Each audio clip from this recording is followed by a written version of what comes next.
चलो बेटा कंटिन्यू करते हैं। वार्नर थ्योरी अगला टॉपिक हमारा है, ठीक है।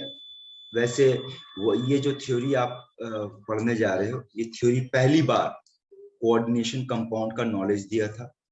इसका फॉर्मूला क्या होगा, क्या क्या टर्म्स होगा, फिर इसको कुछ मॉडिफाई किया गया आगे चल करके। यहाँ देखो क्या कहता है। अकॉर्डिंग टू दिस थ्योरी बेटा याद रखना कि कॉम्प्लेक्स के अंदर जितना भी एलिमेंट्स होगा, हर एलिमेंट का दो तरह का वैलेंसी, प्राइमरी वैलेंसी और सेकेंडरी वैलेंसी। जहां पर प्राइमरी वैलेंसी बेटा आपके पास जो है और सेकेंडरी वैलेंसी, अगर दोनों को हम लोग कंपेयर करते हैं, देखो क्या क्या कहता है। प्राइमरी वैलेंसी क्या होता है? वैसे प्राइमरी वैलेंसी का एक और नाम है प्रिंसिपल या आयोनाइजेबल या आयनिक वैलेंसी। प्राइमरी वैलेंसी किसको रिप्रेजेंट करता है? ध्यान दो तो इसको बताओ, किसको रिप्रेजेंट कर रहा है?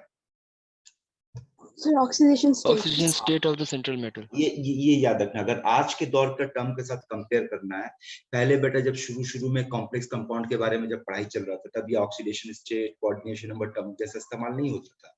तब प्राइमरी और सेकेंडरी वैलेंसी था। और उस वक्त सेकेंडरी वैलेंसी किसको रिप्रेजेंट कर रहा था बेटा? जो भी एलिमेंट था उसका कोऑर्डिनेशन नंबर को, ठीक है। प्राइमरी वैलेंसी की एक और प्रॉपर्टी देखो, बहुत इंपॉर्टेंट प्रॉपर्टी है कि primary valency can be obtained on dissolving in water. चूंकि ये वाटर डालने पर आयन में टूट जाता है, इसलिए इसको आयनाइजेबल भी कहते हैं। लेकिन सेकेंडरी वैलेंसी आयन में नहीं टूटता बेटा, इसलिए नॉन आयनाइजेबल है। और ये ज्योमेट्री ऑफ कॉम्प्लेक्स डिसाइड नहीं करता है, लेकिन प्राइमरी वैलेंसी जो होता है, ठीक है, प्राइमरी वैलेंसी जो होता है वो ज्योमेट्री ऑफ कॉम्प्लेक्स को डिटरमाइन नहीं कर पाता है। लेकिन सेकेंडरी वैलेंसी जो होता है बेटा, वो ज्योमेट्री ऑफ कॉम्प्लेक्स को डिसाइड करता है। और इसको समझने के लिए नेक्स्ट पेज में चलो। जैसे देखो यहाँ पर लिखा हुआ shown by dotted line, shown by thick lines. इसको समझने के लिए नेक्स्ट पेज में आओ और एक एग्जांपल देखते हैं। जैसे कि ये देखो COCl3.6NH3। अगर इस फॉर्मूला पे बात करेंगे तो देखो, तो अभी के दौर में बेटा जब इसको हम लोग लिखते हैं, तो अभी के दौर में इसको हम लोग कैसे लिखते हैं? इसको हम लोग ऐसे लिखते हैं, थर्ड ब्रैकेट CONH3(6)Cl3। लेकिन पहले ऐसे लिखा जाता था। ऐसे लिखने पे ये पता नहीं चल रहा एग्जैक्टली कि इसका कोऑर्डिनेशन नंबर कितना है, ऑक्सीडेशन नंबर कितना है। और जो भी इसका ऑक्सीडेशन नंबर होगा वही इसका प्राइमरी वैलेंसी होगा, जो कोऑर्डिनेशन नंबर होगा वो इसका सेकेंडरी वैलेंसी होगा।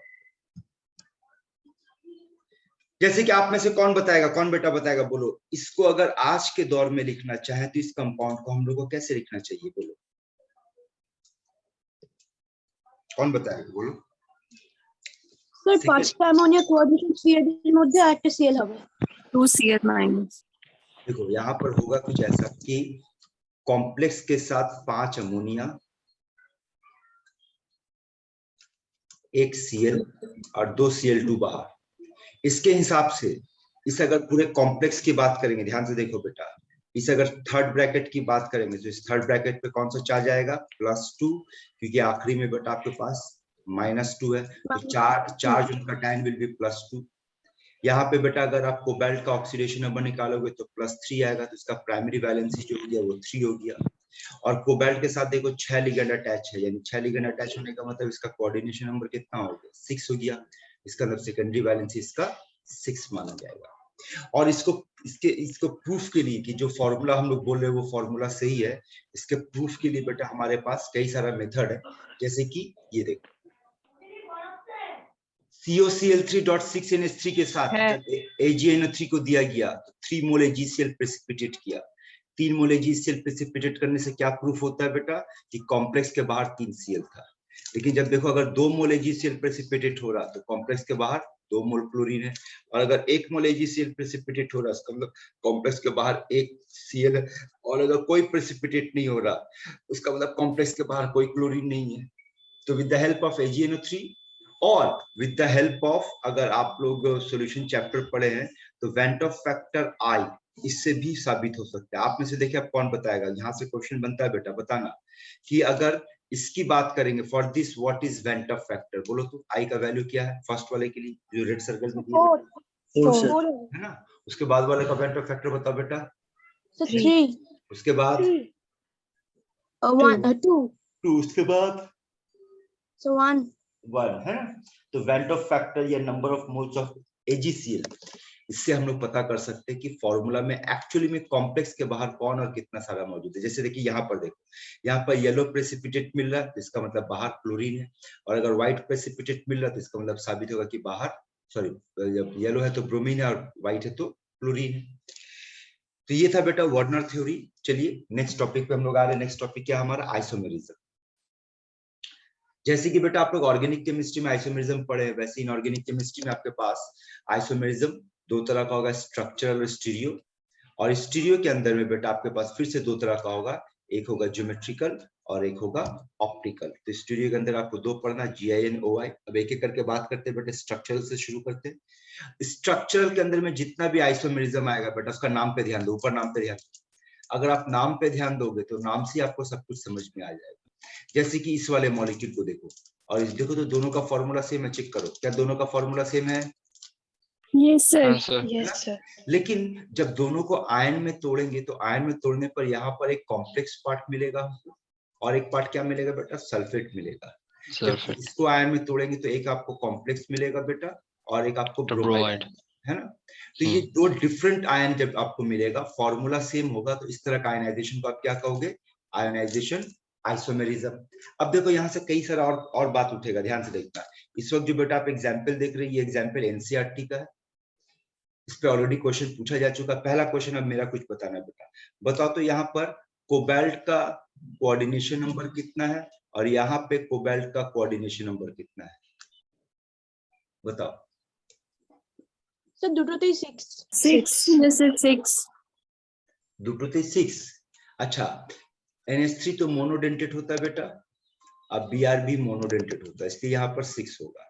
यहाँ पर NH3 मोनोडेंटेट है और सल्फेट बाइडेंटेट है, बाइडेंटेड तो फिर कितना होना चाहिए, आंसर बताओ। 7। आंसर लेकिन बेटा 6 है, 6 से ज्यादा कोऑर्डिनेशन नंबर नहीं होता है। तो ये कैसे पॉसिबल हुआ कि यहाँ पर 5 है और यहाँ पर 2 है लेकिन आंसर 6 हुआ, ये कैसे पॉसिबल है, कौन बताएगा, बोलो।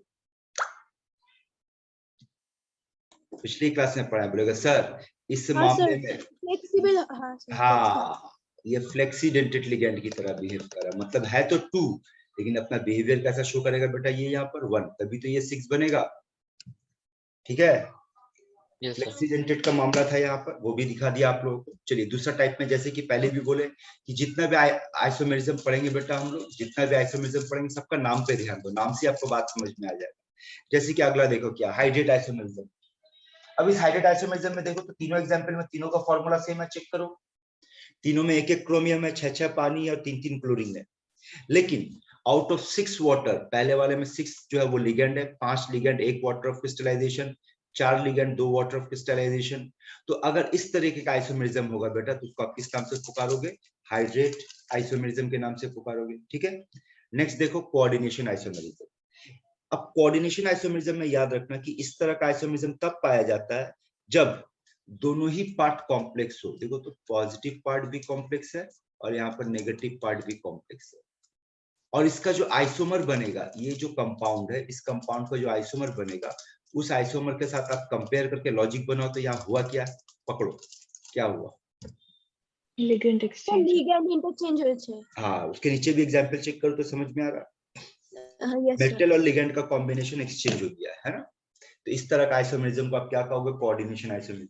और ये भी याद रखना बेटा, कोऑर्डिनेशन आइसोमेरिज्म, फिर से रिपीट करें, सबका अपना अपना क्राइटेरिया बेटा।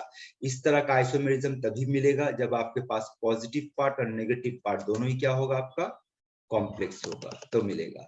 अब आ जाओ नेक्स्ट कैटेगरी में, कोऑर्डिनेशन पोजीशन आइसोमेरिज्म। अब कोऑर्डिनेशन पोजीशन आइसोमेरिज्म बेटा तब मिलेगा जब आपके पास ब्रिजिंग लिगैंड होगा।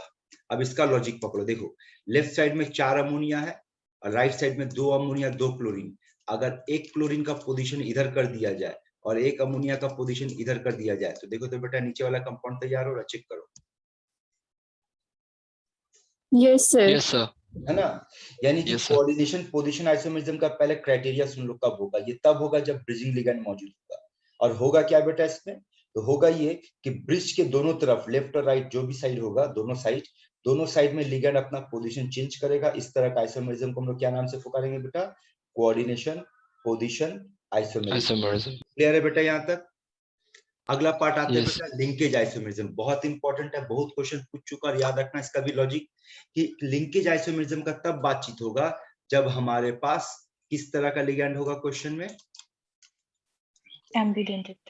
सिंपल ऐसे याद रख, ठीक है ना, क्योंकि यहाँ से मैटर क्या हो रहा है कि यहाँ मॉलिक्यूलर फॉर्मूला सेम है, सिर्फ लिंक जो है वो डिफरेंट होगा, लिंक जो होगा वो डिफरेंट होगा। जैसे कि इस मामले में लिंक किसके साथ होगा, नाइट्रोजन के साथ होगा मेटल का, लेकिन इस मामले में मेटल के साथ कौन लिंक होगा बेटा, ऑक्सीजन होगा। तो लिंक अगर डिफरेंट होगा तो नाम होगा लिंकेज आइसोमेरिज्म। और इस तरह का आइसोमेरिज्म हम याद कैसे रखेंगे, कहाँ मिलेगा बेटा, तब मिलेगा जब एम्बिडेंटेड लिगैंड होगा, ठीक है। अब अगला जो एक पार्ट है बेटा, ये आपके एनसीईआरटी बुक में नहीं दिया है, फिर भी जानकारी के लिए दे रहे हैं, कुछ अच्छे बुक्स में ये अवेलेबल है, वो है लिगैंड आइसोमेरिज्म। यानी कि अगर लिगैंड के अंदर आइसोमेरिज्म पैदा हो जाए तो उस तरह का आइसोमेरिज्म को आप लिगैंड आइसोमेरिज्म कहोगे। जैसे कि यहाँ पर देखो लिगैंड है, यहाँ पर पीएन और यहाँ पर है टीएन। पीएन जो PN stands for 1,2 di amino propane और TN stands for 1,3 di amino propane. देख तो दोनों लिगैंड का मॉलिक्यूलर फॉर्मूला सेम है, चेक कर। Yes, sir. Yes, sir. लेकिन दोनों लिगैंड एक दूसरे का आइसोमर है ना। Yes, sir. तो ऐसा अगर मामला हो जाए कि यहाँ देखो ये लिगैंड इन दोनों का फॉर्मूला सेम है, यानी अगर चेक करोगे तो ये पूरा का पूरा कॉम्प्लेक्स और ये पूरा का पूरा कॉम्प्लेक्स दोनों का मॉलिक्यूलर फॉर्मूला सेम है, लेकिन इसके अंदर डिफर क्या कर रहा है, लिगैंड खुद आपस में आइसोमर बन गया। इस तरह का आइसोमरिज्म को आप बोलोगे बेटा लिगैंड आइसोमर। Ligand isomerism. इस तरीके का जो कुछ भी पढ़े बेटा ये सारा एग्जाम्पल थे स्ट्रक्चरल आइसोमरिज्म का। अब बात करते हैं बेटा स्टीरियो। स्टीरियो के अंदर में ज्योमेट्रिकल, और ज्योमेट्रिकल में जैसे बेटा हम लोग ऑर्गेनिक में पढ़े थे, ऑर्गेनिक में हम लोग ज्योमेट्रिकल में पढ़े थे सिस ट्रांस के बारे में, ऑर्गेनिक में हम लोग ज्योमेट्रिकल में पढ़े थे सिन एंटी के बारे में, और हम लोग बातचीत किए थे इजेड के बारे में। लेकिन हमारे पास यहाँ कॉम्प्लेक्स में सिर्फ सिस ट्रांस पे बातचीत होगा, और सिस ट्रांस पे बातचीत होने के लिए क्राइटेरिया होगा, एक एक करके ध्यान से देखो। सबसे पहले याद रखना कि हम लोग जो पढ़ने जा रहे हैं बेटा, ये मामला कहाँ पढ़ने जा रहे हैं, स्क्वायर प्लेनर कॉम्प्लेक्स। चूंकि बेटा आप लोग पास आउट स्टूडेंट तो उम्मीद करते हैं इतना आपको पता होना चाहिए कि जो स्क्वायर प्लेनर कॉम्प्लेक्स होता है उसका कोऑर्डिनेशन नंबर कितना होता है, बोल बेटा 4। अच्छा एक और सवाल, अगर कोऑर्डिनेशन नंबर 4 है इसका मतलब ज्योमेट्री क्या होगा, बोलो। आपके पास दो जवाब है, टेट्राहेड्रल और स्क्वायर। हाँ दो होगा ना, टेट्राहेड्रल होगा और स्क्वायर प्लेनर होगा। तो पहले क्राइटेरिया सुन लो, पहले क्राइटेरिया ये है कि कॉम्प्लेक्स में ज्योमेट्रिकल आइसोमर तभी मिलेगा जब मामला टेट्राहेड्रल का होगा या स्क्वायर प्लेनर का होगा, बोलो बेटा। Square planar.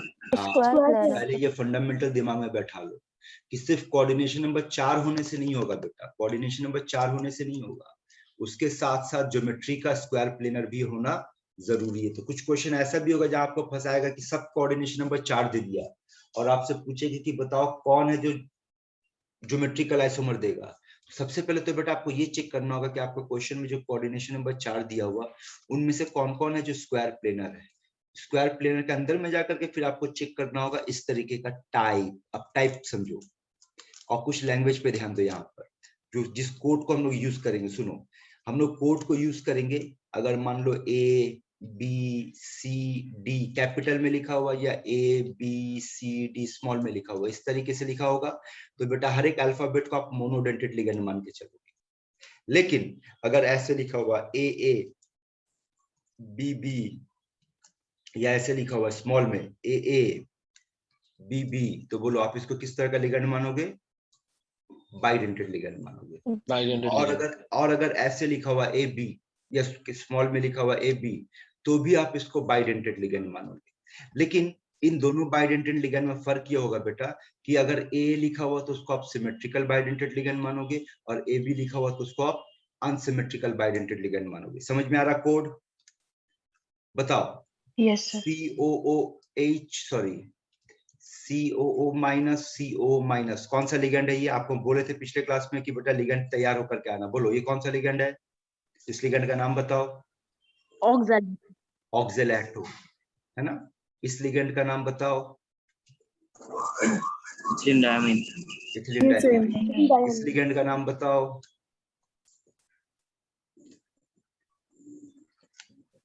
ग्लाइसिनेटो। अब बताओ ग्लाइसिनेटो, इथिलीन डायमाइन, ऑक्सैलेटो, इन तीनों में कौन बाइडेंटेड लिगैंड है? স্যার অক্সালেট অ্যাকচুয়ালি দুটোই তিনটেই। তিনটেই এখান থেকে বোঝা যাচ্ছে আপনি কাল রাত্রে যেটা বললাম, বলেতে না बेटा पढ़कर आइएगा आगे जरूरत पड़ेगा, देखो फंस रहे हो, लिगेंड नहीं पहचानोगे कैसे चैप्टर पढ़ाएंगे यार। তিনটেই, এবারে তিনটে বাইডেন্টেডের মধ্যে কাকে সিমেট্রিক্যাল বলবি কাকে আনসিমেট্রিক্যাল, বলো किसको सिमेट्रिकल बोलेंगे किसको अनसिमेट्रिकल बोलेंगे?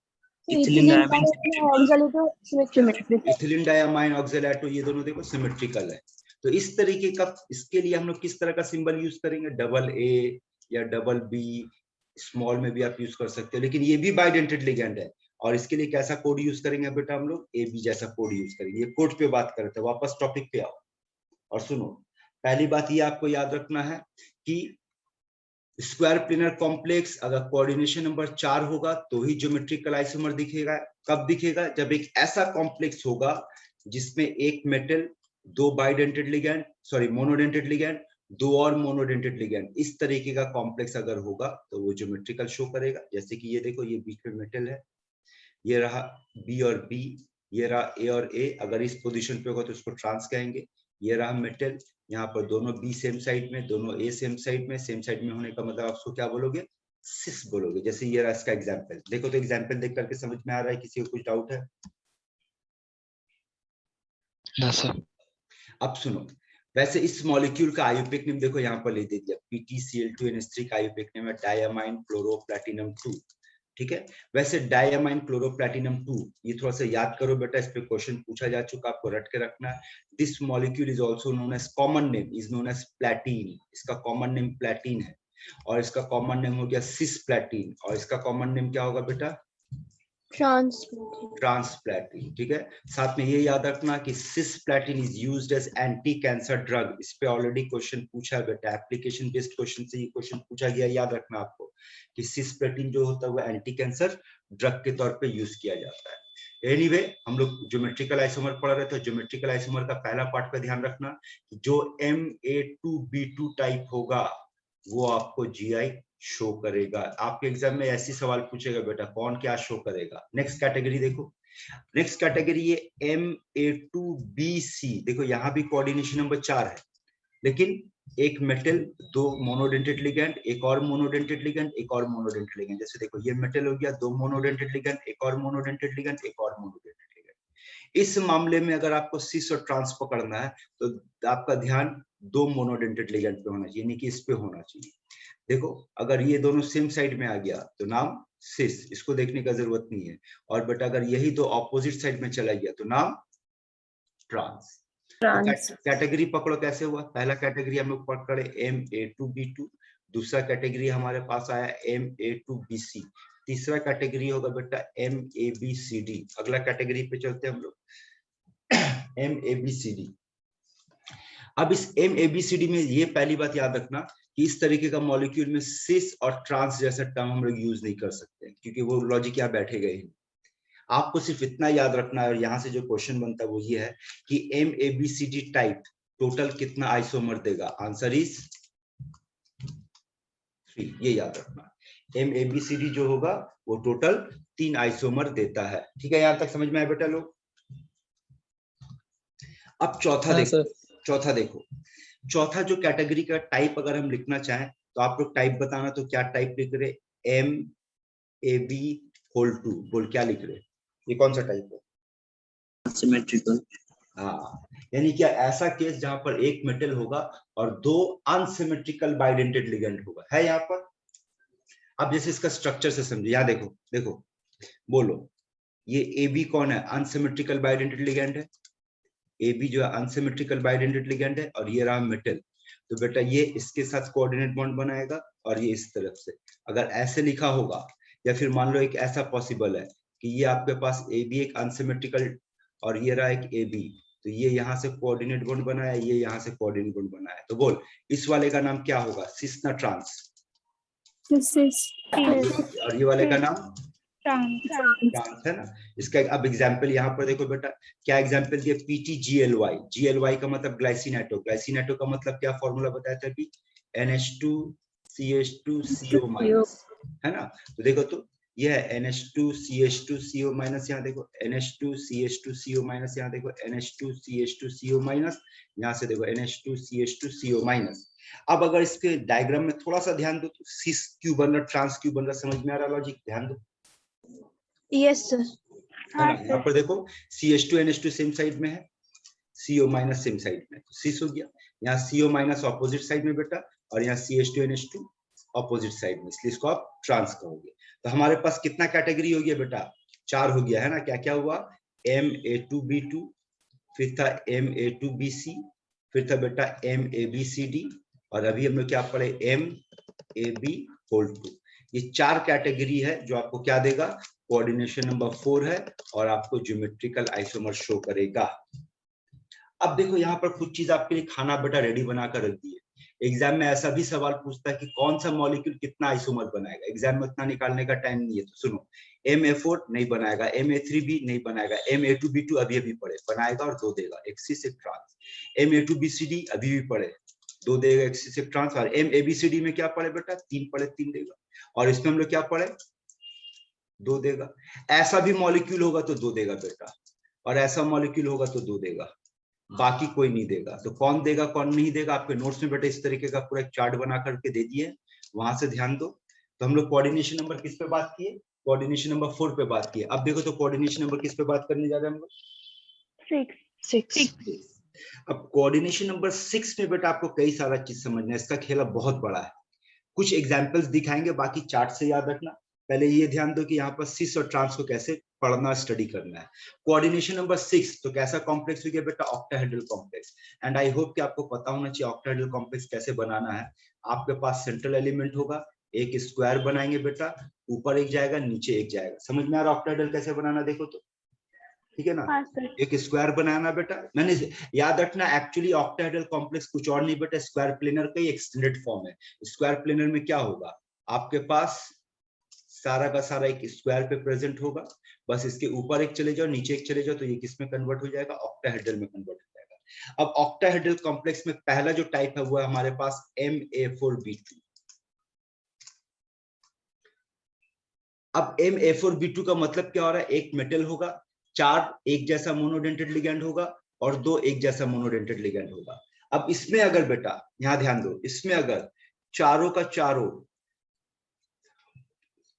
एक प्लेन में आ जाए और बाकी का 2 अगर एक्सिस में आ जाए तो उसको आप ट्रांस कहोगे। ट्रांस का मतलब क्या होता है? ऑपोजिट। तो आप इसमें ऑपोजिट कैसे देखोगे? बी का ऑपोजिट बी, बी का ऑपोजिट बी, ए का ऑपोजिट ए, तो ये ट्रांस हो गया। और सिस का मतलब क्या होता है? Same side. तो सेम साइड में देखो इसको आप कैसे देखोगे कि ये चारों बी देखो एक तरफ हो गया है और ये दोनों एक तरफ चले आया है, इसलिए इसको आप इस सिस का नाम दोगे। समझ में आ रहा है कैसे सिस और ट्रांस पढ़ना बेटा कॉम्प्लेक्स में? कोऑर्डिनेशन नंबर 6 में बेटा सिस और ट्रांस देख लो कैसे पढ़ना है, ठीक है। तो Ma4B2 टाइप होगा, जैसे कि एग्जांपल में देखो यहाँ पर ये आपका NH3 के ऑपोजिट में NH3, NH3 का ऑपोजिट में NH3, Cl का ऑपोजिट में Cl, और यहाँ पर देखोगे तो 2 Cl एक साइड में बेटा और 4 NH3 एक साइड में, तो इसलिए सिस हो गया और ये ट्रांस हो गया। ठीक है, यहाँ तक आगे बढ़े? Yes sir. Yes, sir. अगला टाइप देखो क्या हमारे पास Ma4B2 से चेंज होकर क्या आ गया? Ma4BC। ऐसे मामले में बेटा A4 पे टारगेट करना, BC को छोड़। तो देखो A4 को अगर हम लोग टारगेट करते तो क्या हो रहा है यहाँ पर? अगर यहाँ पर A4 को टारगेट करते तो देखो तो ऐसा बोल सकते कि ये चारों NH3 एक साइड में आ गया, लेकिन यहाँ पर NH3 के ऑपोजिट पे NH3, NH3 के ऑपोजिट पे NH3, जो ऑपोजिट में चला गया वो ट्रांस और जो सेम साइड में आ गया वो सिस होगा। ये एक कैटेगरी हुआ। नेक्स्ट कैटेगरी पे आते हैं बेटा Ma3B3।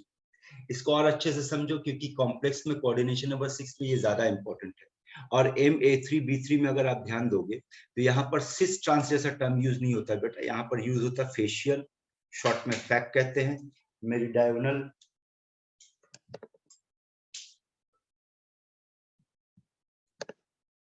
मेरिडायगोनल जिसको शॉर्ट में क्या कहते हैं बेटा हम लोग? मर बोलते हैं।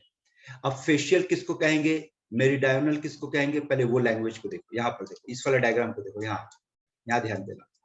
अगर आपसे पूछा जाए बेटा कि बताओ तो यहाँ पर जो ब्लैक कलर से हम आपको देख रहे हैं, लिगैंड यहाँ बैठा हुआ, लिगैंड यहाँ बैठा हुआ, लिगैंड यहाँ बैठा हुआ, यानी चाहो तो आप इसके साथ कंपेयर कर सकते हो, लिगैंड यहाँ बैठा हुआ, लिगैंड यहाँ बैठा हुआ, लिगैंड यहाँ बैठा हुआ। तो अगर आपसे पूछेंगे लिगैंड कहाँ बैठा हुआ, तो देखो तो सारे को जोड़ने का आपको ऐसा दिखेगा कि लिगैंड जो है वो ऑक्टाहेड्रल के फेस पे बैठा हुआ है, देखो यस समझो, सर। है ना। तो अगर ऑक्टाहेड्रल के फेस पे बैठा हो तो उसको बेटा कौन सा आइसोमर का नाम दिया गया, फेशियल आइसोमर या फैक isomer.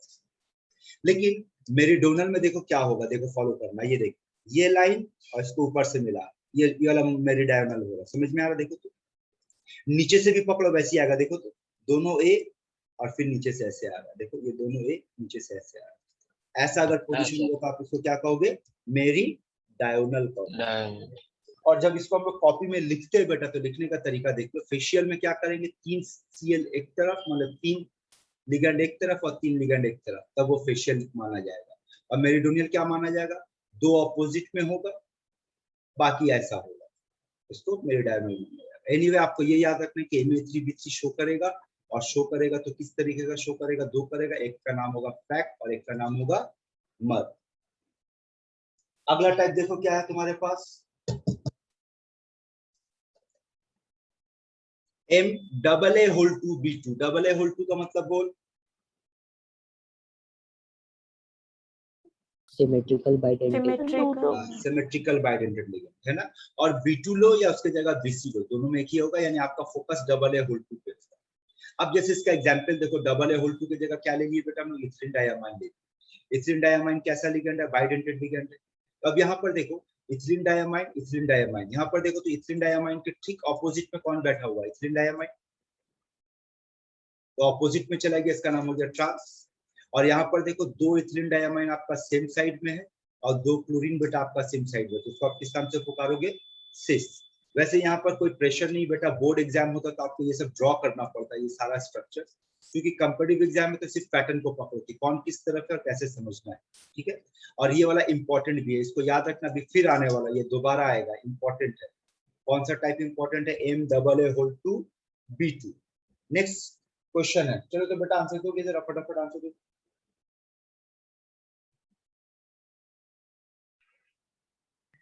C. C.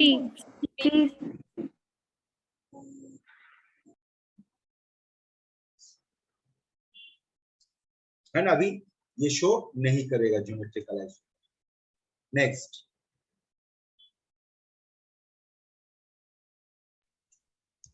B. B. Yes sir, B.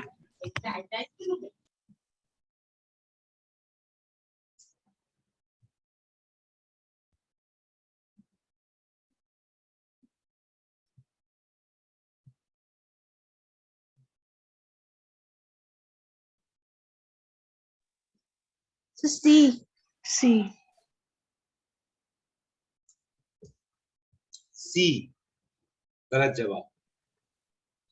सोचो, नाइट्रो इसमें एक लिगेंड है, नाइट्रो कैसा लिगेंड हो सकता है बेटा, Ambident. और आपको हम क्या बताए, जहां एम्बिडेंटेड लिगेंड होगा वो किस तरह का आइसोमेरिज्म शो करेगा, वो Linkage.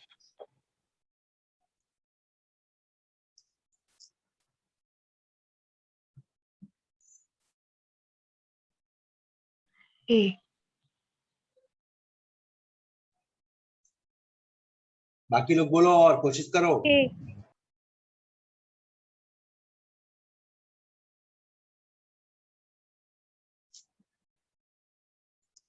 ये सी।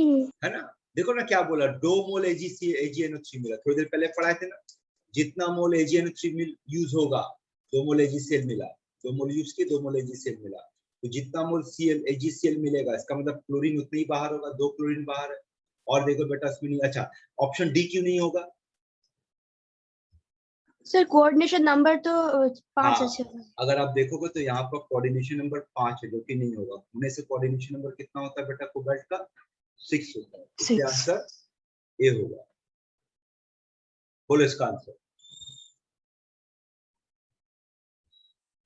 B. B. Same question repeat हुआ बेटा, है ना। Yes sir. चलो अब आते हैं ऑप्टिकल आइसोमेरिज्म। तो जैसे बेटा हम लोग पढ़े थे ऑर्गेनिक केमिस्ट्री में कि ऑप्टिकल आइसोमेरिज्म होने के लिए आपके पास कायरल कार्बन होना चाहिए, सिमेट्री नहीं होना चाहिए, इस तरीके का टर्म बेटा हम लोग यहाँ पर यूज नहीं कर पाएंगे क्योंकि ऑर्गेनिक तो है। तो यहाँ पर बेटा आपके पास सिंपल से जो तरीका होगा पकड़ने का वो ये वाला है, कौन दिखाएगा कौन नहीं दिखाएगा। तरीका क्या होगा, आप उसका मिरर इमेज बनाओ, अगर वो mirror image non super imposable हुआ तो वो दिखाएगा, और जो भी होगा उसका दो नाम होगा, एक डेक्स्ट्रो होगा, एक ल्यूको होगा, ये आपको पहले से पता है। अब आप कैटेगरी वाइज बात करते हैं। देखो कोऑर्डिनेशन नंबर कितना है बेटा? 4 6।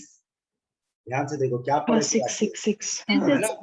तो कोऑर्डिनेशन नंबर 6 में बेटा आपके पास अगर ऐसा टाइप हो MAA3, जैसे M के जगह पे कोबाल्ट हो गया, डबल ए के जगह पे इथिलीन डायमाइन हो गया, ये रहा उसका स्ट्रक्चर और ये रहा उसका मिरर इमेज। देखो तो दोनों एक दूसरे पे सुपर इंपोज कर पाएगा? ना, नो सर। है ना? जब सुपर इंपोज नहीं कर पाएगा इसका मतलब ज्योमेट्रिकल आइसोमर देगा तो MAA3 टाइप देगा। और कौन देगा टाइप में बेटा? वैसे इसका भी लिस्ट काफी लंबा है। देखो अभी थोड़ी देर पहले जो तुम लोगों को बोले थे इंपॉर्टेंट है, MAA2B जो GI में पढ़े थे, याद है ना? देखो तो ये इसका सिस फॉर्म है, दोनों Cl एक तरफ और दोनों इथिलीन डायमाइन एक तरफ। ये ट्रांसफॉर्म है, दोनों इथिलीन डायमाइन एक दूसरे के ऑपोजिट, दोनों Cl और एक दूसरे के ऑपोजिट, यानी ये GI है। लेकिन हम लोग पढ़ क्या रहे बेटा? हम लोग तो पढ़ रहे OI। तो इसका मिरर इमेज अगर हम लोग बनाएंगे तो इसका मिरर इमेज क्या होगा? ये देखो तो ये बनेगा। और अगर इसका मिरर इमेज हम लोग बनाएंगे बेटा तो इसका मिरर इमेज ये बनेगा। अब बता तो इसमें दो टर्म आ गया आपके पास, सिस भी और ट्रांस भी है। कौन है जो ज्योमेट्रिकल आइसोमर, कौन सा ज्योमेट्रिकल आइसोमर ऑप्टिकल दिखाएगा? ये बताओ कौन सा ज्योमेट्रिकल ऑप्टिकल दिखाएगा? इसलिए बोले ये इंपॉर्टेंट है। इसका मतलब अगर आपसे पूछा जाए कि इस तरह का कॉम्प्लेक्स MAA2B2 क्या शो करेगा, GI शो करेगा ना OI शो करेगा? जवाब दो। So both. बोथ और बोथ में याद रखना कि OI कौन शो करेगा?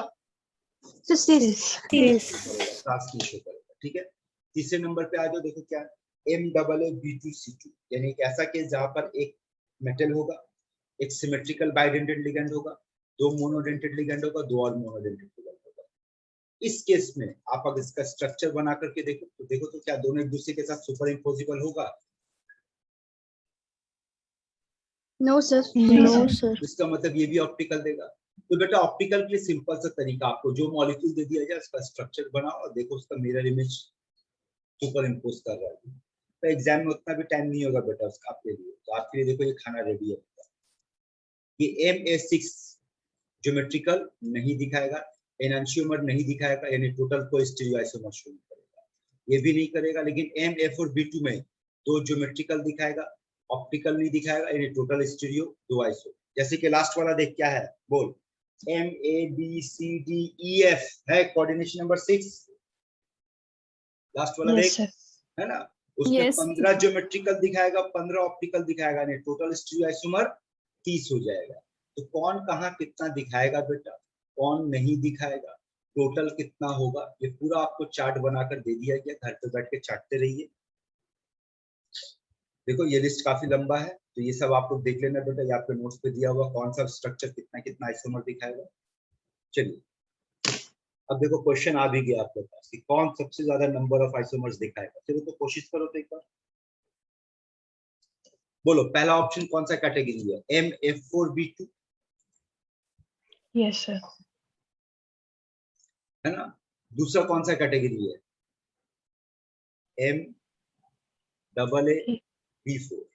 तीसरा कौन सा कैटेगरी है? MAAB2। और तीसरा कौन सा कैटेगरी? MA2B4। यही है ना? Yes sir. चलो तो वापस चलते हैं। बोलो MA4B2, ये दोनों तो एक ही चीज है ना बेटा? देखो इन दोनों का फॉर्मूला तो सेम है, इसका और इसका देखो कैटेगरी सेम है ना? Yes sir. कितना शो करेगा बेटा? ये 2 शो करेगा। ये अभी हम लोग देख चुके हैं, देख लो वापस आप। ये देखो MA4B2 कितना शो करेगा? 2 शो करेगा, है ना? Yes sir. उसके बाद क्या था बेटा हम लोग के पास? देखो तो MAAB4 वो जो MAAB4 कहाँ है?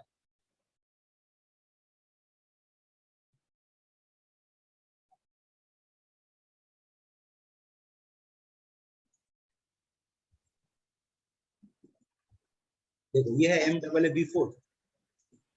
यस सर, ये तो शो ही नहीं करेगा बेटा, है ना? जीरो। शो नहीं करेगा। अब अगर आ जाओ फिर से बात करते हैं, बोलो क्या है? Double B whole 2।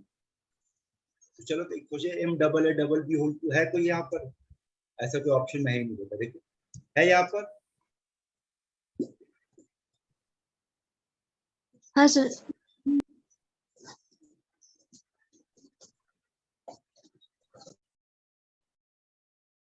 है बेटा? नहीं है ना? नहीं सर। No sir. मतलब वो भी नहीं शो करेगा। तो इसका मतलब एक्चुअली में ये दोनों तो शो ही नहीं करेगा बेटा, ये नहीं दिखाएगा, ये नहीं दिखाएगा। और जो आंसर आपको ए और डी में देना है ना? अब ध्यान से सुनो, ए और डी में तो दोनों तो सेम आया बेटा, देखो। हाँ सर, लिंकेज হবে একটা লিংকেজ लेकिन आइसोमर। इसके अंदर अगर आप देखोगे तो एम्बिडेंट लिगैंड है। अब एम्बिडेंट लिगैंड है तो इसके लिए दो और बढ़ जाएगा, एक एससीएन के तौर पे लिखा जाएगा और एक सीएनएस के तौर पे लिखा जाएगा, है ना? इसका मतलब यहाँ पर टोटल आइसोमर 4 हो जाएगा, इसलिए आंसर आपका डी होगा। ये थोड़ा सा प्रैक्टिस का खेल है बेटा, प्रैक्टिस करो समझ में आएगा। चलो आंसर बताओ तो क्या होगा इसका? कौन है जो दोनों दिखाएगा, ज्योमेट्रिकल भी दिखाएगा ऑप्टिकल भी दिखाएगा? Sir option A. याद करो अभी हम लोग कैटेगरी पढ़े थे ना, M double A whole 2 B2, ये GI भी दिखाएगा, OI भी दिखाएगा, और OI कौन सा फॉर्म दिखाता है बेटा? सिस फॉर्म दिखाता है। तो वो तो आंसर क्या होगा? आंसर ये होगा मतलब sir A. Yes sir. Yes sir. ठीक है। अब आ जाओ नेक्स्ट आंसर दो इसका, ये किस तरीके का आइसोमेरिज्म शो करेगा? तो कैटेगरी पकड़ो ना, ये कौन सा category? M double A whole 3, वो तो क्या कहाँ पढ़े थे, किसी को याद है? एम डबल ए होल 3 क्या? B sir, B. Yes B. देखो अगर आप देखोगे तो हम जो ऑप्टिकल पढ़े थे बेटा, हमारा ऑप्टिकल का जो सब, ये देखो ऑप्टिकल आइसोमेरिज्म का पहले एग्जांपल ये था, एम डबल ए होल 3, है ना? Yes sir. यस तो सर। ये क्या दिखाएगा ऑप्टिकल? तो बेटा ये जो आपके पास चार्ट है, इस चार्ट को थोड़ा सा प्रैक्टिस करो तो अपने आप आपको समझ में आ जाएगा कौन क्या दिखाएगा। तो यहाँ पर आंसर क्या होगा बेटा आपका? बी होगा। चलो इसका आंसर बोलो।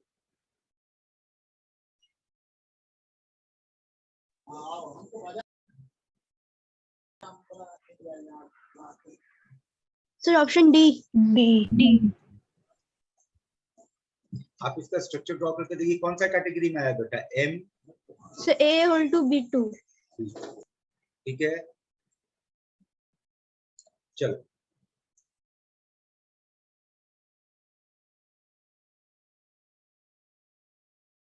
B. B. Bombay B. Yes yes sir. चलो यहाँ आइसोमेरिज्म कंप्लीट हुआ बेटा। अब हम नेक्स्ट क्या पढ़ने जा रहे हैं? Balance bond bond theory. Theory. Valence bond theory. Valence bond theory. वैसे वैलेंस बॉन्ड थ्योरी बेटा आप लोगों को पढ़ा चुके हो, याद है? ये देखो, जैसे कि आप लोगों से एक सवाल पूछे थे, ये केमिकल बॉन्डिंग चैप्टर में, फिर से बात कर रहे, बताना कि टॉलेंस रिएजेंट में जो सिल्वर है, उस सिल्वर का हाइब्रिडाइजेशन क्या है? अगर ये सवाल पूछा जाए या पूछा जाए टॉलेंस रिएजेंट का ज्योमेट्री क्या है, जवाब दो तो जरा देखिए बेटा। sp hybridized yes sir SP. linear geometry है ना? इसका तरीका क्या सीखे थे हम लोग? सीखे थे कि अगर सिंपल मॉलिक्यूल्स है, सुनो ध्यान से, अगर सिंपल मॉलिक्यूल्स है तो वहां पे हम लोग पता करेंगे इलेक्ट्रॉन पेयर कितना है। इलेक्ट्रॉन पेयर 2 है, 3 है, 4 है, 5 है, 6 है। 2 होने से sp होगा, 3 होने से sp2 होगा, 4 होने से sp3 होगा, 5 होने से sp3d होगा, 6 होने से sp3d2 होगा। उसी तरीके से यहाँ पर जब कॉम्प्लेक्स, ये तो सिंपल मॉलिक्यूल हो गया, और जब कॉम्प्लेक्स मॉलिक्यूल का पढ़ने बैठेंगे बेटा तो इलेक्ट्रॉन पेयर नहीं, आप क्या देखना होगा? कोऑर्डिनेशन नंबर के 2 3 4 4 5 5 6 6, ठीक है? यहाँ पर आपको क्या देखना होगा बेटा? Coordination number. Coordination number. अब बोलो कोऑर्डिनेशन नंबर अगर 2 हुआ तो इसका मतलब आप क्या मानोगे इसका हाइब्रिडाइजेशन? एसपी। 3 हुआ तो बेटा 4 हुआ sp3, और 4 में एक और आंसर भी आता है dsp, ठीक है? उसी तरीके से बेटा अगर 5 हुआ तो sp3d, और 5 का एक और आंसर है dsp3। और 6 का आंसर बेटा क्या है, sp3d2। तो ये देखो, ये चार्ट आपको नोट्स पे दे दिया गया। देखो क्या है बेटा, कोऑर्डिनेशन नंबर कितना है यहाँ, 2 hybridization sp geometry linear, 3 sp2 geometry trigonal planar, ठीक है। अब यहाँ 4 में देखो, 4 sp3, तो क्या हो गया, टेट्राहेड्रल। एक और 4, और अगर ये dsp2 हुआ तो ये क्या बन जाएगा बेटा, स्क्वायर प्लेनर। समझ आ रहा है बेटा आप लोगों को। अब 5 में देखो तो क्या है बेटा, 5 में देखो, और देखने के साथ साथ ये भी देखो कि वहां पर किस हाइब्रिडाइजेशन का ज्योमेट्री क्या है। तो ds, वैसे आप लोग इस ज्योमेट्री का नाम बताओ, कौन बताएगा। TBP yes sir, tetragonal bipyramid. और ये कौन सा ज्योमेट्री है, स्क्वायर पिरामिडल। Square pyramid. वैसे याद करो, आप लोग पढ़े थे sp3d का, ये पढ़े थे tbp, हाँ सिंपल सर, मॉलिक्यूल्स में, है ना। हाँ सर। लेकिन यहाँ पे बेटा आपके पास sp3d का, याद रखना, स्क्वायर पिरामिडल है, और dsp3 का ट्राइगोनल बाइपिरामिडल। वैसे इसमें भी एक और कंसेप्ट है, दोनों एक दूसरे में इंटर कन्वर्टेबल है, तो थोड़ी देर के बाद बात करेंगे।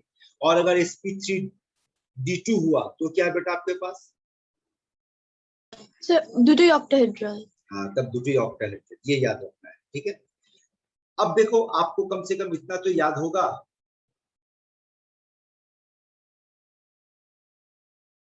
याद देखो आप लोगों को बेटा कम से कम इतना तो याद होगा, केमिकल बॉन्डिंग में पढ़ाए थे कि अगर कॉम्प्लेक्स मॉलिक्यूल में हाइब्रिडाइजेशन और ज्योमेट्री निकालना, रूल तो बता दिया गया। आपको क्या बताया गया था बेटा, कि अगर कोऑर्डिनेशन नंबर,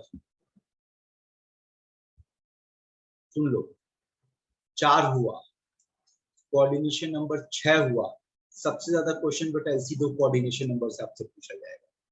और आपको क्या याद रखना है बेटा, बेसिकली याद रखना है CO,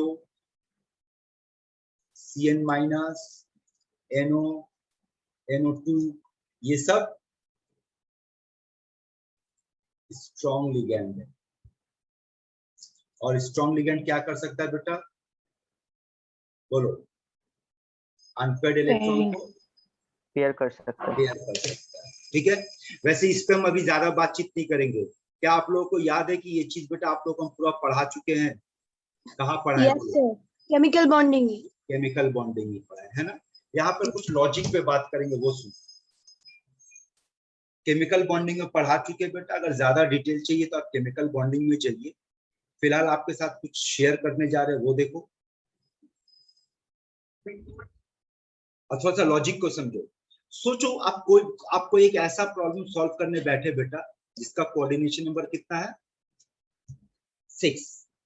कोऑर्डिनेशन नंबर 6 होने से आपका 50% प्रॉब्लम तो ऐसे ही सॉल्व हो गया कि वो sp3d होगा, d2 होगा, या d2 sp3 होगा, इन दोनों में से कोई एक होगा, है ना। अब अगर मान लो आप एक ऐसा केस देख रहे हो जहां पर स्ट्रॉन्ग लिगैंड है, और आपके पास केस d1 है, d2 है, d3 है, d4 है, d5 है, d6 है, d7 है, d8 है, d9 है, और d10। तो चलो इसको डायग्राम से समझते, बोलो।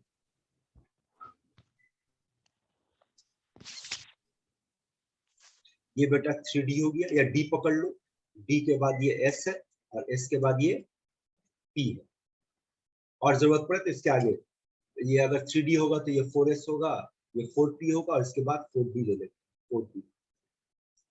बोलो, अगर मेरे पास D1 है तो कितना इलेक्ट्रॉन है बेटा, एक इलेक्ट्रॉन है ना। ऐसे मामले में क्या होगा बेटा, लिगेंड जो होगा वो इसको ऑक्युपाई करेगा, इसको ऑक्युपाई करेगा, इसको ऑक्युपाई करेगा, इसको ऑक्युपाई करेगा, इसको ऑक्युपाई करेगा, इसको ऑक्युपाई करेगा। मतलब आंसर क्या निकलेगा, बोल, D2sp3। D2sp3। अब अगर 2 इलेक्ट्रॉन होगा तो स्ट्रॉन्ग लिगेंड है, तो इसलिए पेयर्ड हो जाएगा, तो भी आंसर D2sp3 आएगा। 3 इलेक्ट्रॉन बैठा करके देखो, आंसर D2sp3 आएगा। 4 इलेक्ट्रॉन बैठा करके देखो, आंसर D2sp3 आएगा। 5 इलेक्ट्रॉन बैठा करके देखो, आंसर D2sp3 आएगा। 6 इलेक्ट्रॉन तक आंसर D2sp3 आएगा। जैसे ही 7 इलेक्ट्रॉन आएगा तब ये कॉम्बिनेशन चेंज हो जाएगा, तब क्या होगा बताओ तो बेटा, तब ये इलेक्ट्रॉन sp3 तब D2 लिगैंड का इलेक्ट्रॉन यहाँ नहीं होगा, तब लिगैंड का इलेक्ट्रॉन कहाँ आकर के बैठ जाएगा, तब लिगैंड का ठीक है। इलेक्ट्रॉन बेटा इसमें आके बैठ जाएगा, ये वाला डी में आके बैठ जाएगा, क्योंकि ये डी में इलेक्ट्रॉन भरेगा। तब आंसर D7 से बोल क्या हो जाएगा यहाँ, तो इसका मतलब sp3d2 sp3d2 है ना। तो अगर आप इस तरीके का लॉजिक यूज करोगे तो खुद ब खुद समझ में आ जाएगा कि किस कॉन्फ़िगरेशन में क्या होगा। और यही चीज बेटा आप लोगों को यहाँ देखो, ये चार्ट में बनाकर दे दिए, ये देखोगे यहाँ देखो, जैसे कोऑर्डिनेशन नंबर 6 देखो तो बेटा कोऑर्डिनेशन नंबर 6 में क्या दिया गया बेटा, कि अगर D1 हुआ, D2 हुआ, D3 हुआ तो कोई भी लिगेंड हो, answer is always d2 sp3 और उसी तरीके से D9 D8 D9 D10 हुआ तो कोई भी लिगेंड होगा, आंसर इज ऑलवेज sp3d2। लेकिन बेटा अगर आपके पास D4 D5 D6 D7 हुआ तो ऐसे मामले में स्ट्रॉन्ग फील्ड लिगेंड के मामले में आंसर D2 sp3 होगा, जबकि वीक फील्ड लिगेंड के मामले में आंसर sp3d2 होगा। और अगर वो D4 या 5 से सीरीज से बिलोंग करेगा तो 4d4 से 4d7 या 5d4 से 5d7 का आंसर हमेशा D2 sp3 होगा। ये कुछ समरी भी बना करके दे दिए, लेकिन ये समरी को तभी अच्छे से पकड़ में पकड़ पाओगे बेटा जब बैठ करके ये सारा प्रॉब्लम को बनाओ और बना करके समरी के साथ मिलाते जाओ कि ये ट्रिक काम कर रहा है कि नहीं। हो जाने के बाद ये वाला पार्ट याद कर लो, फायदे में रहोगे। समझ में आ रहा क्या बोलना चाह रहे? yes sir Yes, sir. चलो तो आपको फटाफट दो क्वेश्चन देते, सॉल्व करके दिखाओ तो बेटा मेरे को। एक आप प्रॉब्लम सॉल्व करो, ये वाला लिख करके दे रहे, लिखो तो कॉपी में आप लोग।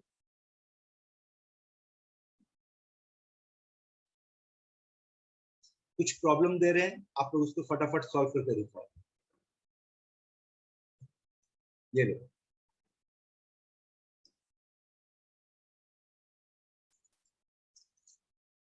एक आप निकालो बेटा NiCl4 2- क्या क्या निकालना वो भी बता दे रहे, और एक निकालो आप NiCO4, एक निकालो बेटा आप NiCN4 2-, और एक आप निकालो PtCl6 2-। निकालो, क्या क्या निकालना सुन लो। इन सभी का आपको हाइब्रिडेशन निकालना है बेटा, हाइब्रिडेशन पता करना है। आपको ये बताना है कि इसमें कितना अनपेयर्ड इलेक्ट्रॉन है, आपको ये बताना है कि ये पैरामैग्नेटिक है या डायमैग्नेटिक है, आपको ये बताना है कि इसका मैग्नेटिक मोमेंट क्या है। निकालो तो चारों का, पेन पेपर उठाओ और निकालो। नेक्स्ट पेज में आओ, सारे मॉलिक्यूल को एक एक करके देखते हैं। बोलो, जो लोग नहीं जानते दोबारा देख लो कैसे करते हैं। तो बोलो क्या था बेटा हमारे पास,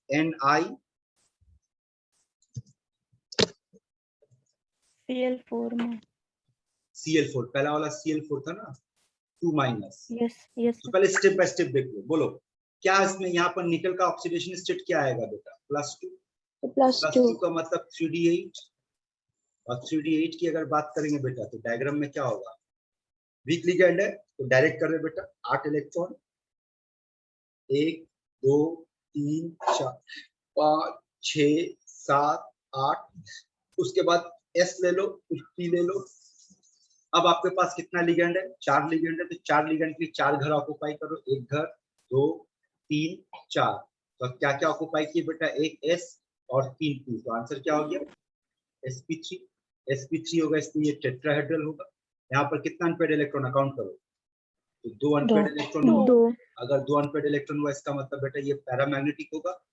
n × n+2 के फॉर्मूला से आपका √8 Bm आएगा। ये पहला आंसर हुआ, ठीक है।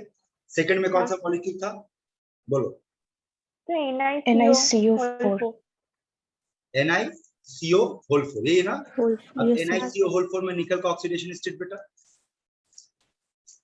0 0 हो जाएगा, है ना। और अगर 0 हो गया तो वेट हटाना,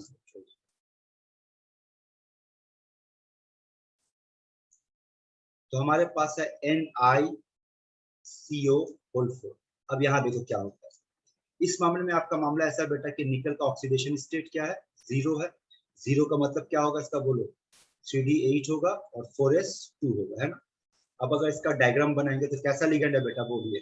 स्ट्रॉन्ग लिगेंड है, तो 8 इलेक्ट्रॉन पेयर करके डाल दे, 1 2 2 पेयर, 3 पेयर, चौथा पेयर, और यहाँ पर 4s है, ये 3d है, 4s है। याद रखना इस मामले में 4s में जो 2 इलेक्ट्रॉन है बेटा वो जम करके यहाँ आता है ताकि सब एक जगह आ जाए। अब आपके पास 4s के बाद 4p बचा, और आपको कितना घर का जरूरत है? 3 घर का जरूरत है, 1 2 सॉरी 4 घर का, 4 लिगेंड है, तो आंसर क्या होगा? sp3। ये हो गया sp3 tetrahedral. Unpaired electron volt कितना है यहाँ पर? 0। डायमैग्नेटिक और मैग्नेटिक मोमेंट भी 0 आएगा। ठीक है, यस सर। इसके बाद वाला केस क्या देखे बेटा हम लोग? इसके बाद वाला केस था हमारे पास NiCN होल 4 2 माइनस, यही है ना? तो NiCN होल 4 2 माइनस में अगर बात करेंगे निकल का ऑक्सीडेशन नंबर, तो निकल का oxidation number +2, electronic configuration 3d8। फिर से डायग्राम बना ले बेटा। डायग्राम बनाने के बाद बोल 8 electron strong ligand paired form में डाल दे, पेयर्ड फॉर्म में ये सब भर दिए यहाँ पर हम। अब आपको 4 घर चाहिए, 4 घर क्या लेंगे बेटा यहाँ पर? 1 2 3 4, 1 D 1 S और 2 P। तो आंसर क्या आया बेटा इस बार?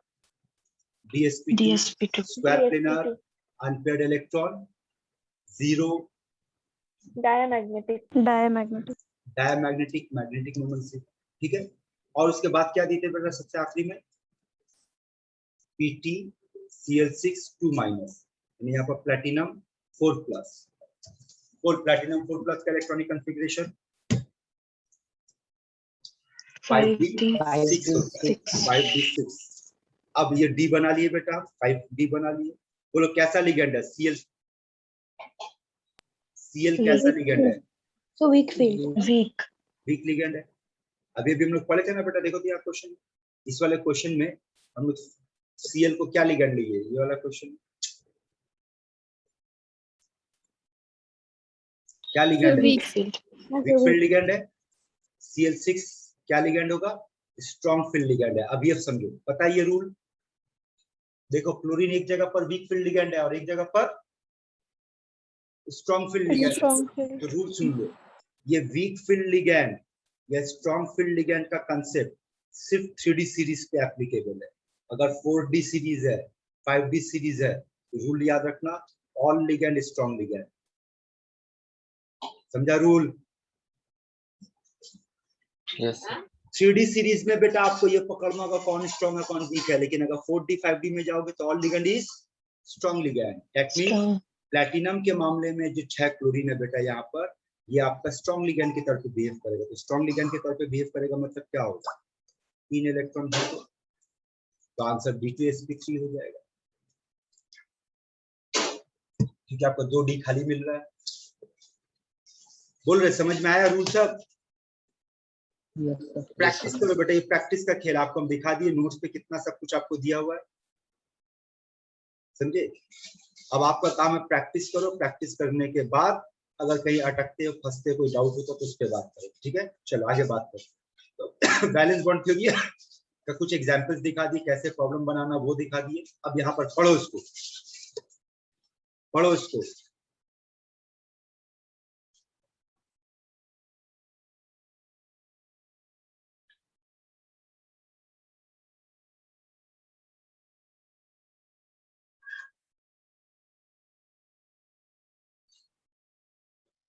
Yes sir.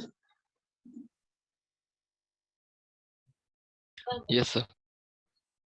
क्या समझा? Yes, sir. देखो एक इंपॉर्टेंट इंफॉर्मेशन सुनो। आयरन पेंटाकार्बोनिल मतलब किसका बात हो रहा है? FeCO होल 5 का बात हो रहा है। थोड़ी देर पहले देखो ऐसे ही बिल्कुल हम मिलता जुलता पढ़े थे NiCO होल 4 का, याद है?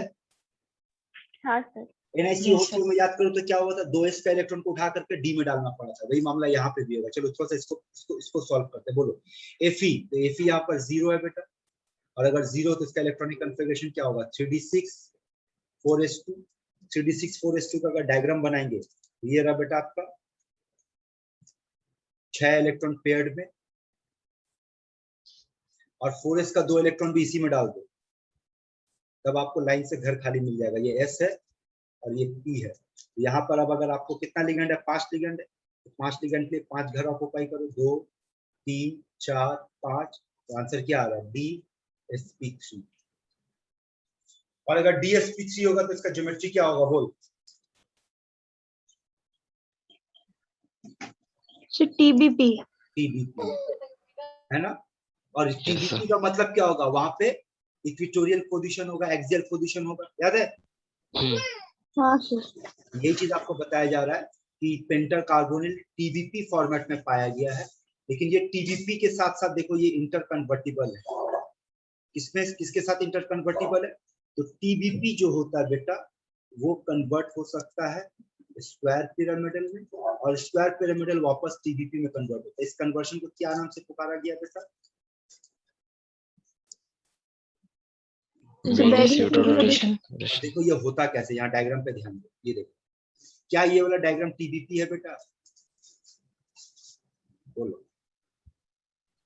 हाँ सर। आता है डायग्राम पहचानना? तो देखो ये TBP है, हाँ सर। और ये देखो तो ये आपका स्क्वायर पिरामिडल होगा। समझो कैसे हो रहा है यहाँ पे, देखो पहले स्क्वायर पिरामिडल को समझो। स्क्वायर पिरामिडल कैसे होगा बेटा? एक मेटल स्क्वायर बनेगा, उसके ऊपर एक होगा। तो देखो यहाँ 4 नंबर, 2 नंबर, 1 नंबर और 5 नंबर, ये स्क्वायर वाले पोजीशन पे आ गया, और इसके ऊपर में एक है, तो स्क्वायर पिरामिडल। तो ये कन्वर्ट कैसे हो रहा है? ये देखो 2 नंबर और 1 नंबर ऊपर की तरफ उठ रहा है, 4 नंबर और 5 नंबर नीचे की तरफ जा रहा है। देखो तो जाकर के एक प्लेन में आ गया स्क्वायर पिरामिड। अगर आप इसको एनिमेटेड के फॉर्म में देखना चाहते हैं, यहाँ देखो,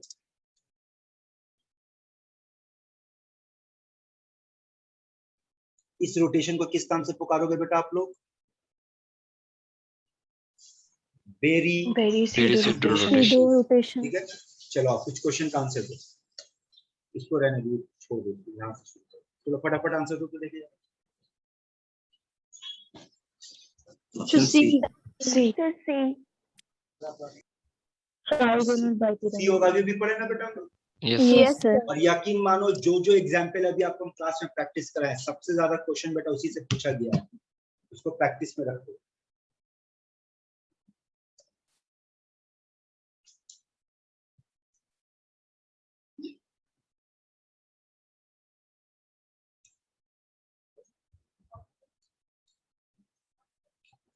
D।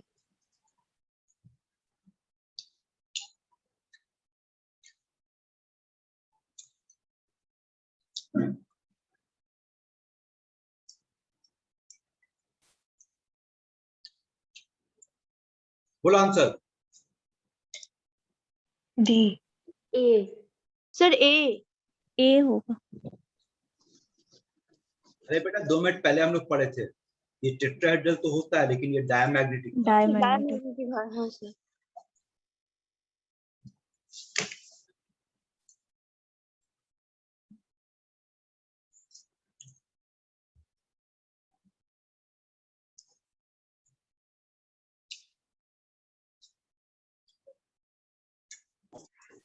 बोलो answer. Sir B. 4। Four. B. अच्छा बोलो, यहाँ पे कोबाल्ट जो है बेटा, ऑक्सीडेशन नंबर कितना कोबाल्ट का? बोल +3। 3। +3 का मतलब बोलो इलेक्ट्रॉनिक कॉन्फ़िगरेशन क्या होगा? 3D। 3D6।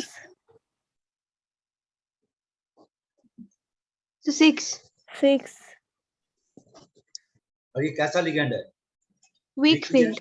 लिगेंड में पेयरिंग नहीं होगा बेटा, डायरेक्ट पेयरिंग नहीं होगा, रूल से होगा। तो पहले 5 इलेक्ट्रॉन भरेंगे बेटा, और फिर 6 इलेक्ट्रॉन। तो अनपेड इलेक्ट्रॉन कितना मिला हम लोग को? 4। है समझ में? Yes Yes, sir. sir.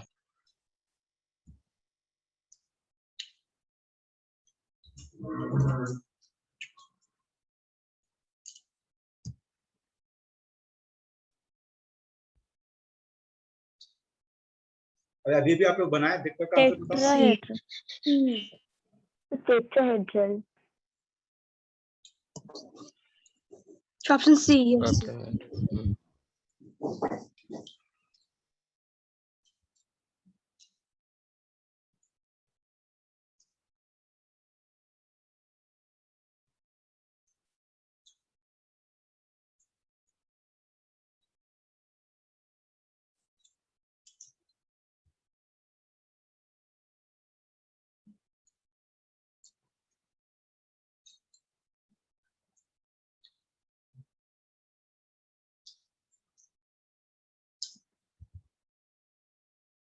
क्या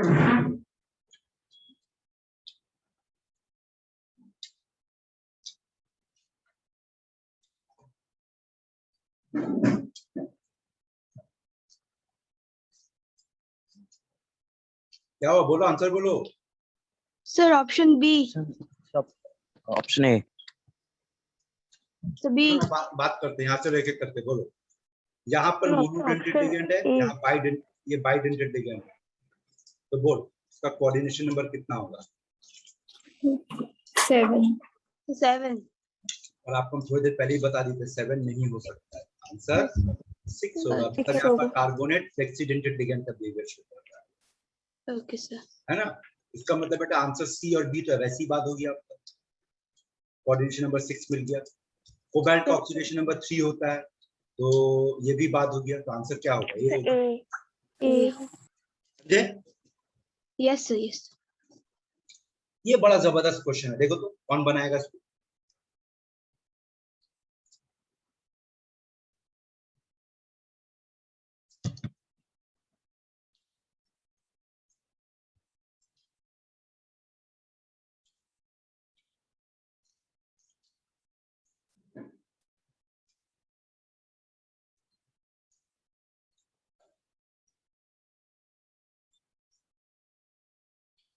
सुनो यार, यहाँ सुनो, ये वापस आओ यहाँ।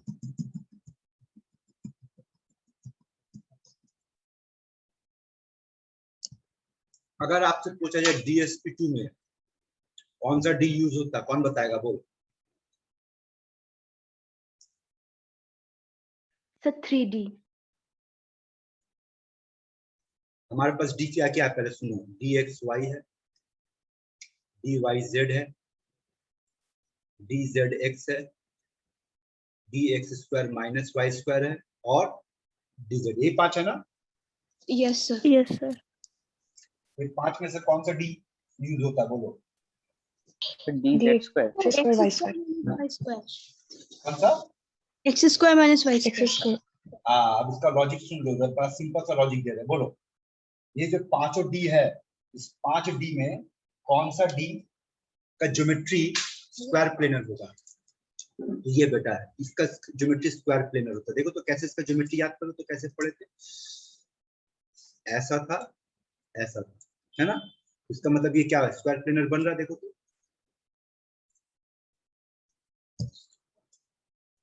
तो याद रखना यहाँ पर कौन सा डी यूज होता है? DX² minus Y²। अब यहाँ पे आ जाए, अब यहाँ पर देखो, अगर यहाँ पूछा जाए कौन सा डी यूज हो रहा है और यहाँ पर कौन सा डी यूज हो रहा है, तो देखो यहाँ पे भी स्क्वायर प्लेनर ज्योमेट्री है, इसका मतलब ये डी कौन सा होगा? X² minus Y²। ठीक है, लेकिन यहाँ पर नहीं है, तो यहाँ पे यूज होगा बेटा DZ²। और जब यहाँ पर आ जाओगे, दोनों ही मामलों में दो डी है, तो कौन सा डी यूज होता है? इसमें यूज होता है DZ² और DX² माइनस Y², और इसमें भी यूज होता है DZ² DX² माइनस Y²। समझ में आ रहा? Yes sir. लेकिन इसके अलावा कुछ और कंसेप्ट है। अब देखो यहाँ पर बात करते, वापस क्वेश्चन पे आओ। ये देखो, सबसे पहले क्वेश्चन को पढ़ो और देखो यहाँ पे क्या दिया, मैग्नेटिक मोमेंट दिया ना बेटा? कितना दिया है? हाँ सर, 3.8। तो बोलो तो अगर मैग्नेटिक मोमेंट 3.833 है तो कितना अनपेयर्ड इलेक्ट्रॉन है? 3। है ना? इसका मतलब 3 अनपेयर्ड इलेक्ट्रॉन, 3d3 है। और आपसे यही पूछा कि 3 इलेक्ट्रॉन कैसे बटेगा, कहाँ कहाँ इसका बंटवारा होगा। चलो देखते हैं और यहाँ से बात करते हैं। बोलो, क्रोमियम का यहाँ ऑक्सीडेशन नंबर यही होगा? बोलो। Yes sir. Yes sir. Yes sir. इसका हैबिटेट निकाल के बताओ कितना होगा।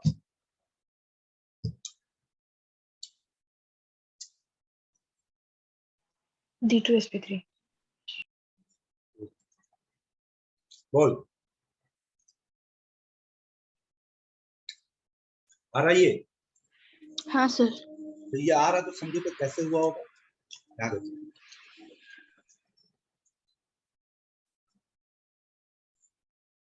आप आंसर क्या बोले? D2sp3 गलत आंसर है इसका।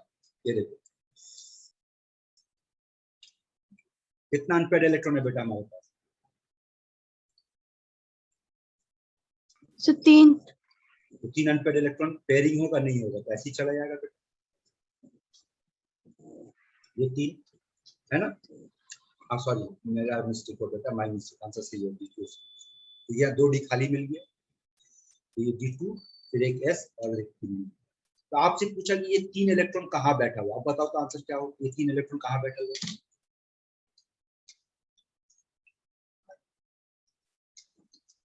DX YZ ZX। Sir option A. पर ये सोचो ना D2sp3 का मतलब कौन सा D यूज हुआ है यहाँ? x² - y² z²। तो बाकी कौन बचा, कौन आंसर होगा बोल? हाँ सर ऑप्शन ए। आया कंसेप्ट समझ में आया? Yes sir. आंसर बोलो।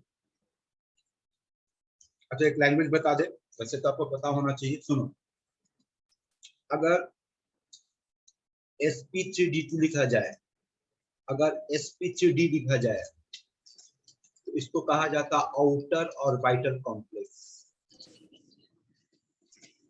लेकिन अगर लिखा जाए d2sp3 या dsp2 या dsp3 यानी d को अगर पहले लिखा जाए इसका नाम होगा inner outer complex.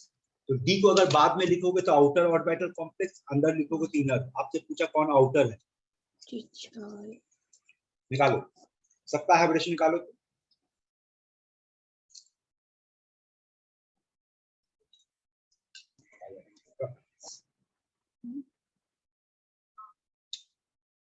Sir A. Yes sir A.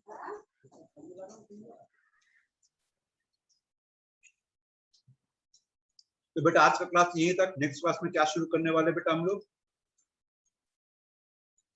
Effective atomic number. सुनो एक सजेशन दे रहे, ध्यान से सुनो, मान सकते तो मानना, फायदे में रहो। हम क्लास ओवर कर रहे बेटा, पर आप अपना जगह मत छोड़ो, अभी बैठो। बैठने के बाद कोऑर्डिनेशन नंबर 4 और कोऑर्डिनेशन नंबर 6 का आपके पीडीएफ में जितना प्रॉब्लम दिए बैठ के आज का आज निपटा लो। जो डाउट्स बनेगा रेडी करके रखो, कल डिस्कशन करेंगे। समझे बात हम क्या बोले? Yes sir. 1 घंटा और लगेगा, 1 घंटा बैठ जाओ। क्लास अभी छोड़कर उठो मत, हम क्लास ओवर करें लेकिन आप अभी मत छोड़ो। बैठो, कोऑर्डिनेशन नंबर 4 कोऑर्डिनेशन नंबर 6 जितना सारा प्रॉब्लम बना एक्सेप्शन देखो, देखो कहाँ फंस रहे, क्या डाउट हो रहा, सब नोट करके रखो। कल का डाउट सेशन में उसको आप रखो, जो पूछना है कल का डाउट सेशन में आप उसको पूछ सकते हो। ये वो पहली बात। दूसरी बात, कल का क्लास का टाइमिंग 3 बजे। तीसरा बात, अब डाउट्स, आज का क्लास हम ओवर करें, अब डाउट सेशन शुरू करें। तो आप में से है कोई बेटा जिसको डाउट्स पूछना है? कोई भी बेटा डाउट्स पूछना चाहो, है कोई? No sir. नहीं, तो फिर ठीक है, क्लास ओवर कर रहे बेटा, और आपको कोई ड्यूटी दिए, फटाफट लग जाइए काम पे। ठीक है, जो नहीं मानेगा दैट्स डिफरेंट थिंग, लेकिन जो मानेगा फायदे में रहेगा बेटा। अभी क्लास छोड़कर मत उठो, अभी बैठ करके पूरा निपटाओ ये पूरा पार्ट। ठीक है? Okay sir. Okay sir.